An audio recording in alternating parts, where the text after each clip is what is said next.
is somebody who I was very jealous of last night. I mean, I often find ceremonies toe-curlingly bad or kitsch. I thought last night's was simply sensational. And by that I mean a feast for the sensations, the eyes, the ears, etc. Those of you who watched it will have noticed that at the very start there was, of course, a game of cricket going on. It was a game of cricket watched by 2 billion people. Thanks to the wonders of modern communications, we managed to track down one of the cricketers. So it's a very, very good evening to one of the most famous cricketers in the world, Matt Goldsmith. Hello, Matt. Hi there, hi. Listen, thanks for joining us. Which one were you? The one with the tall hat? The one with the beard? I had a cap and a very, very nice moustache last night. Matt, I mean, I don't think you're a professional cricketer, are you? No, not by any means at all, no. So it was great to have the opportunity to get on in front of a packed stadium and in an occasion like last night. So just tell us the story, Matt, from the start. How on earth did you get involved with this? So back in about February time, a friend of mine saw an advert for volunteers for the opening ceremony. It went along the lines of they had early auditions, which they had plenty of women turn up to, but hardly any men. So they were inviting men with some rhythm to turn up to some auditions. And so myself and a friend, we obviously had no prior experience of anything like this at all. We just thought, well, what's the worst that can happen? It won't get anywhere.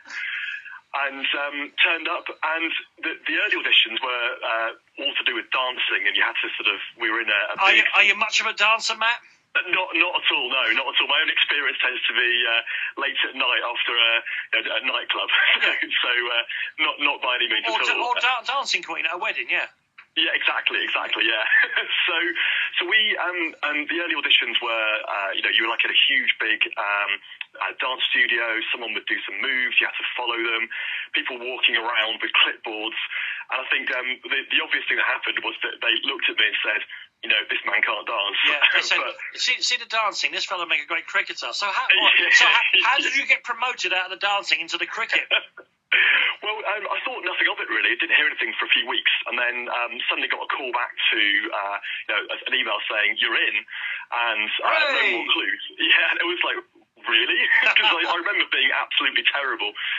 But they had actually sent out a few emails saying, do you play any of these sports, of which cricket and football were ones that I said, yeah, I take part in that.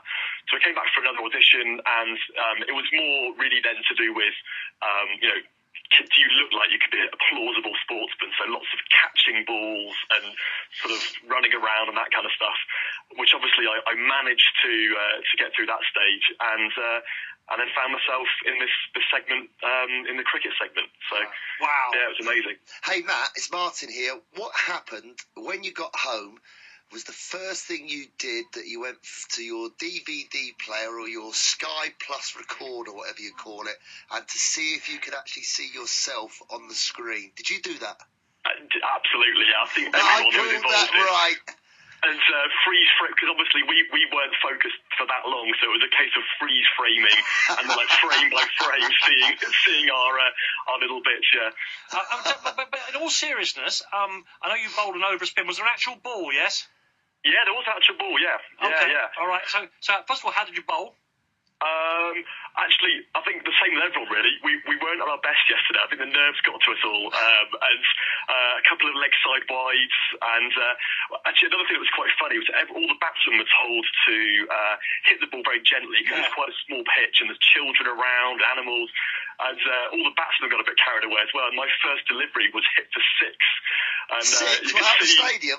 No, not out of the stadium, but into the sort of the neighbouring field on the disaster.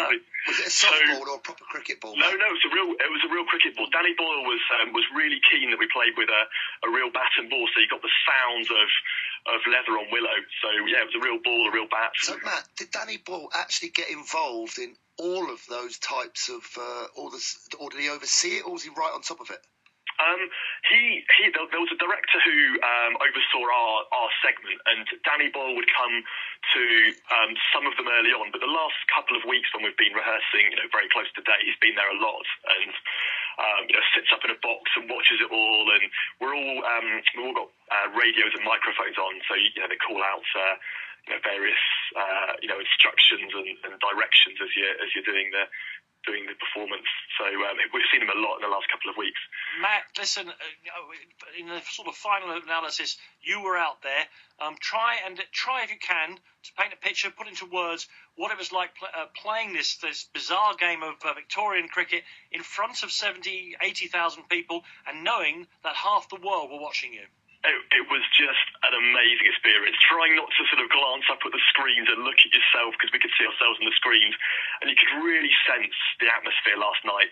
We rehearsed in front of full stadiums on Monday and Wednesday, but last night you could really feel the atmosphere was different. It was electric, and trying to focus on what we were doing and at the same time, not look up at the screens and trying to think about what's actually happening was it was some experience. It really was some experience. And just think, Matt, in 50 years' time, you'll be boring people about the day you open the Olympic Games. Absolutely, yeah.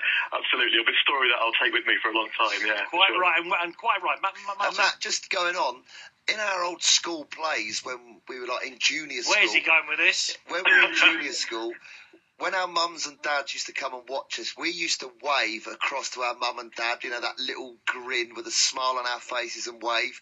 When you were in the stadium, did you have any family in there, and did you get that little wave in? We on Wednesday night we had the full dress rehearsal. We were allowed to invite 2 guests. So yeah, my mum was there on Wednesday, but no, I was good. I didn't wave. Although we had a very humorous first dress rehearsal on Monday where one of our cast, and I shan't name any names, had taken their phone with them in their pocket, and someone phoned during the middle of the performance. And would you believe it? Took the phone out of the pocket and answered the phone, which was somewhat. Well, let me tell you, Matt, the overall impression I'm getting from most people, particularly people texting and emailing it, is that it was a sensational opening ceremony, very different from the sort of power politics of the Beijing one, but a brilliant success of which you were a part. I can only thank you for joining us and helping us share the experience here on TalkSport. Well, thank you very much. Yeah, it was a great experience, great to be part of, and memories that will last forever. Thank you very much, Steve. That's Matt Goldsmith. He was the one bowling the spin in the little cricket match in the opening ceremonies.